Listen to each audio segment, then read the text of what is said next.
Hi everyone, it's Nicola Burton from The Musicreal and The Music Means Business. I've got Manny from Pushworth with me today and a very special guest, Mr. Joel Turner down below. Hi Joel, how are you? I'm good. I knew you were going to do that. Listen, I'm so good. I decided to wear my Super Nintendo hat just to reminisce on the. Look at that. Reminisce on the 90s. Wow. They don't So make cool. They don't make gaming consoles like that anymore. No. Joel, I've read your Wikipedia. I've never read it before. My goodness, what accolades you have. You started at what, 16? Was it 16 when you went on Australian Idol?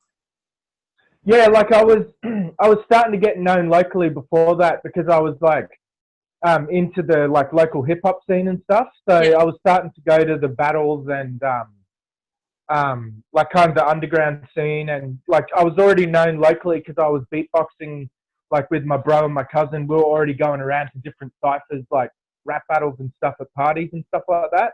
Yeah. And we were already doing recording, but yeah, 16 is when I finally got some like TV exposure and stuff.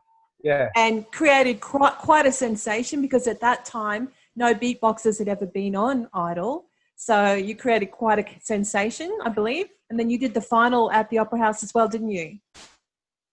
Yeah, and that was crazy because after that, like even McDonald's started using beatboxers in their ads, and I know. and it wasn't like a mainstream thing in Australia before that. Only kind of hip hop heads knew about it.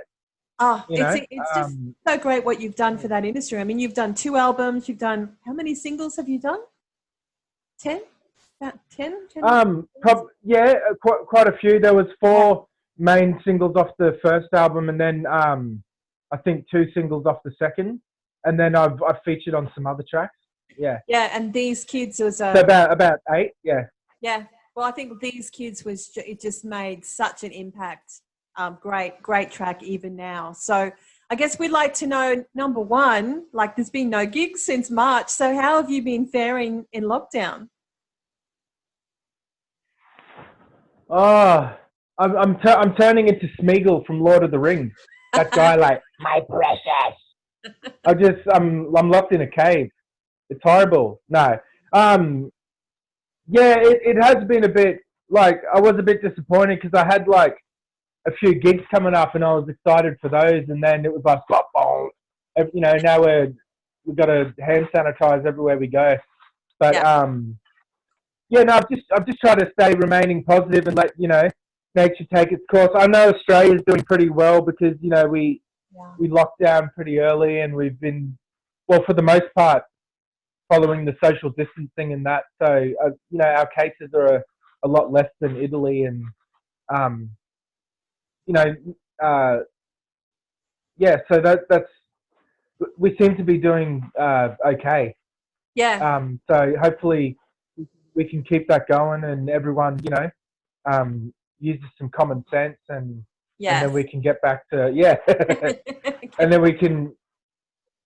I'm hoping, and at least the venues, within reason, start opening up in the next 6 months or even earlier. But that's out of my control, So exactly. And what I want to mention here right now is, if you take your cap off. Yeah.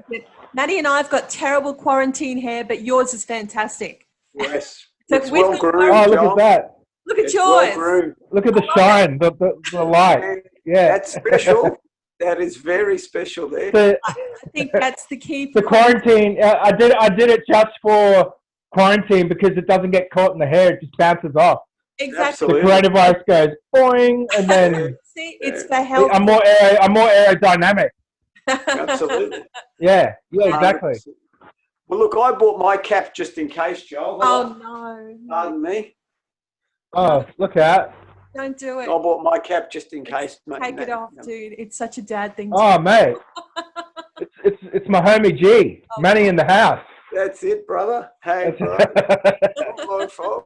You're in the wrong profession, mate. You should have been a hip hop star. Oh, look, I tried the beatbox over the phone the other week when I left you the message, and I'm not sure whether you got it, but how am I faring with my beatbox?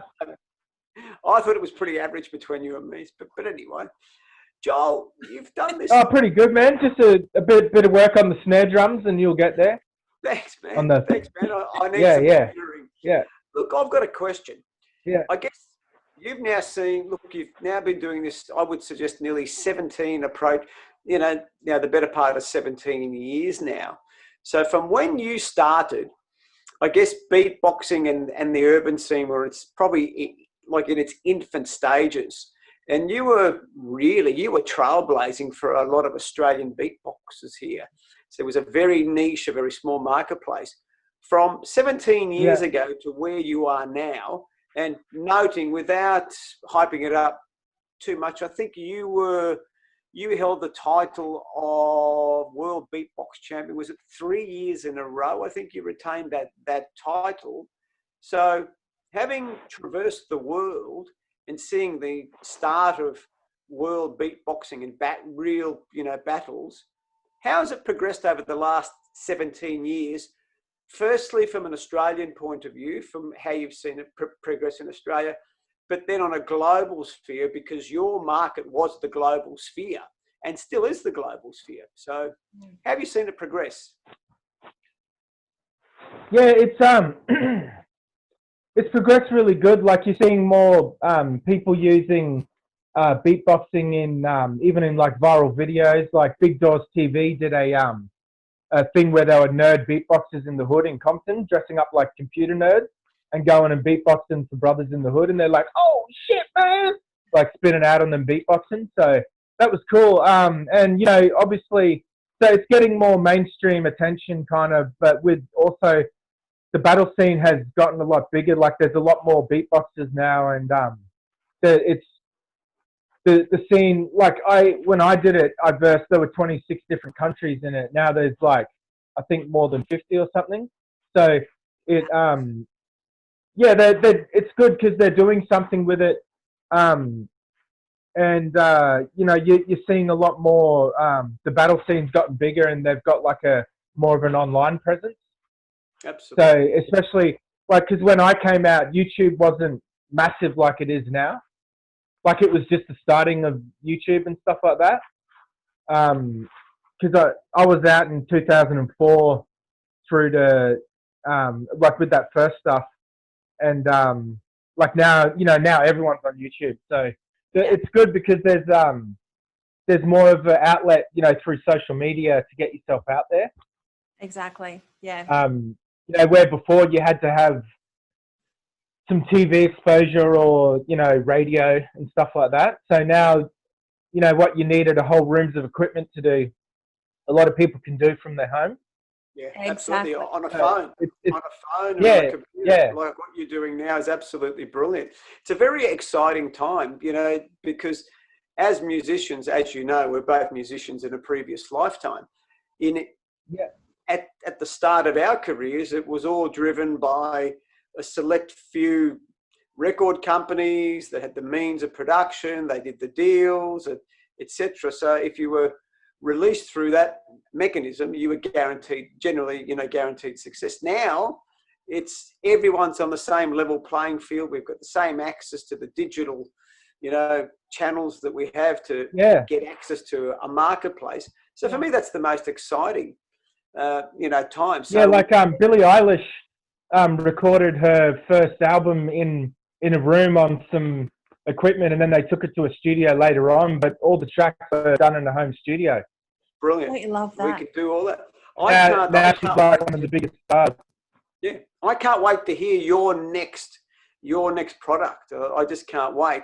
I heard some of the original demos when Cliff was involved in the project, and there's some amazing material, and that was essentially, that process was basically you doing all the beat, everything came out of your mouth essentially, apart from the guitar, and bass, the drums. That was incredible. I mean, that was just mine. I listened to it, and it was like, what a great recording. It was at a rough mix stage. The guitar was there, the bass was there, the drums, and then you imparted some wisdom and said, well, all this is my voice, apart from the guitar. And that was just mind-blowing. So it gives you the rough idea of the capabilities of Joel, and I just can't wait to hear the next proposition. So when is that happening, Joel? Yeah, when's your next release?